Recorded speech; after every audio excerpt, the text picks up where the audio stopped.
बहुत से लोग आपको मिलते होंगे जो ये कहते हैं कि अजी पूजा भक्ति में तो भाव ही देखा जाता है, भगवान तो भाव के भूखे होते हैं, भाव ही प्रमुख है। किंतु शास्त्र इस विषय में क्या कहता है? शास्त्र कहता है कि भावना के साथ साथ, इमोशंस के साथ साथ आपको ज्ञान भी होना चाहिए, आपको नॉलेज भी होना चाहिए। ये जो शास्त्र हैं और उन शास्त्रों में जो गुरुओं की इतनी महिमा है, गुरु तत्व का इतना वर्णन है, क्यों है? इसीलिए है क्योंकि भावना के अनुसार चलने से, केवल भावना के अनुसार, आपके पास विवेक नहीं है, आपके पास ज्ञान नहीं है, आपके पास नॉलेज नहीं है, कोई गाइडेंस नहीं है,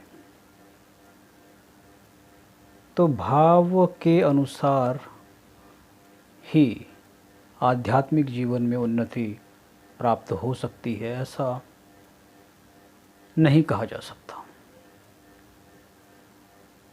इसको हम एक उदाहरण के माध्यम से समझ सकते हैं कि कोई व्यक्ति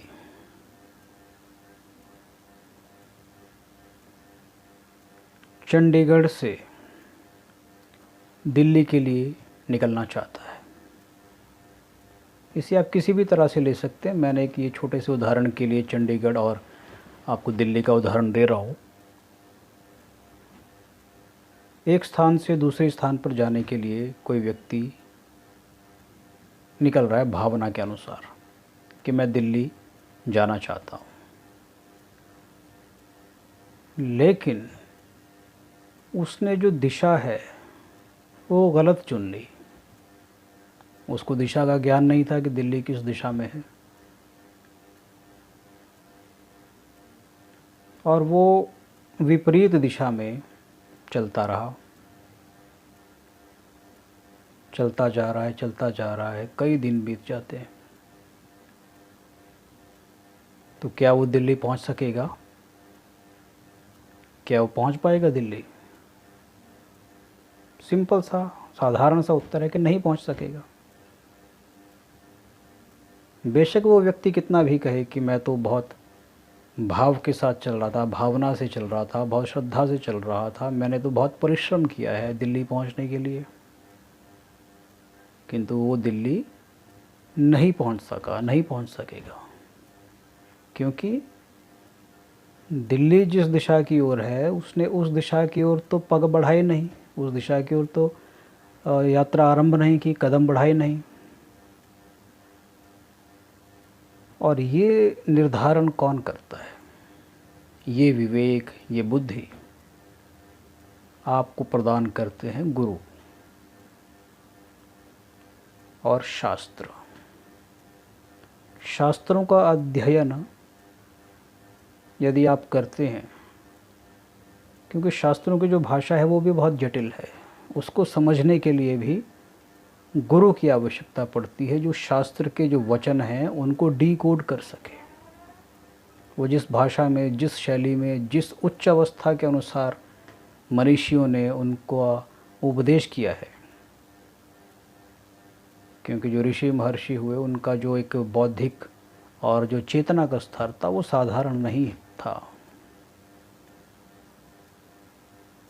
तो वो जो एक एक वाक्य हैं उनको डीकोड करके जो गुरु आपको बताते हैं, जो शास्त्र में सरल से सरल व्याख्या उसकी की गई, ताकि सामान्य जन भी उसको समझ सकें, वहाँ से आपको ज्ञान प्राप्त होता है। इस प्रकार से भाव अर्थात भावना और ज्ञान, इमोशंस एंड नॉलेज, ये दोनों ही आवश्यक हैं। नहीं तो यदि आप केवल भाव के अनुसार चलेंगे तो कोई भी व्यक्ति आपको बुद्धू बना सकता है। आप स्वयं बुद्धू बन सकते हैं। जैसे आप दिल्ली जाने के लिए उस दिशा की ओर ना जाकर आप किसी और दिशा की ओर चलते गए और आप सोचते हैं कि अब आने वाला है दिल्ली, अब पहुंच जाऊंगा दिल्ली। तो इस छोटी सी जो उदाहरण था, इसका यही अर्थ है, इसका यही बताने का मेरा एक उद्देश्य है कि अपने भावना के अनुसार मनमाने ढंग से पूजा अर्चना साधना इत्यादि में प्रवृत्त नहीं होना चाहिए। गुरु की शरण में जाना चाहिए, शास्त्रों का अध्ययन करना चाहिए, ऐसे लोगों के संपर्क में रहना चाहिए जो इस विषय में लगे हुए हैं, जिन्हें इन विषयों का अनुभव है। ऐसे अनुभवी लोगों से परामर्श लेने के बाद में ही आपको आध्यात्मिक जो यात्रा है वो आरंभ करनी चाहिए। अपने आप ही कोई पुस्तक लेकर के अपने आप ही मनमाने ढंग से आराधना नहीं करनी चाहिए। तो इन्हीं विचारों के साथ अपनी वाणी को विराम देता हूँ। दोबारा किसी अन्य विषय को लेकर उपस्थित होऊंगा। तब तक के लिए धन्यवाद, नमस्कार। और ज्योतिष से संबंधित यदि आपके कोई प्रश्न हैं, कोई जिज्ञासाएं हैं, तो आप हमें अपने birth details, date, time, place of birth भेज सकते हैं और आप क्या जानना चाहते हैं। और हमारा ये प्रयास होता है कि आपकी प्रत्येक समस्या का, प्रत्येक आपकी जो क्वेरीज़ हैं, जो प्रश्न हैं, जो जिज्ञासाएं हैं, उनका हम आपको विस्तार से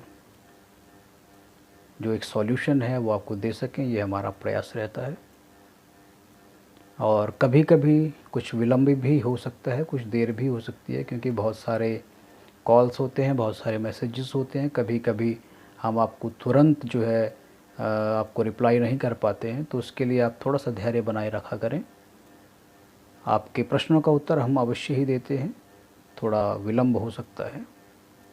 तो इन्हीं विचारों के साथ अपनी वाणी को विराम देता हूँ। दोबारा जल्दी मिलते हैं, तब तक के लिए धन्यवाद, नमस्कार।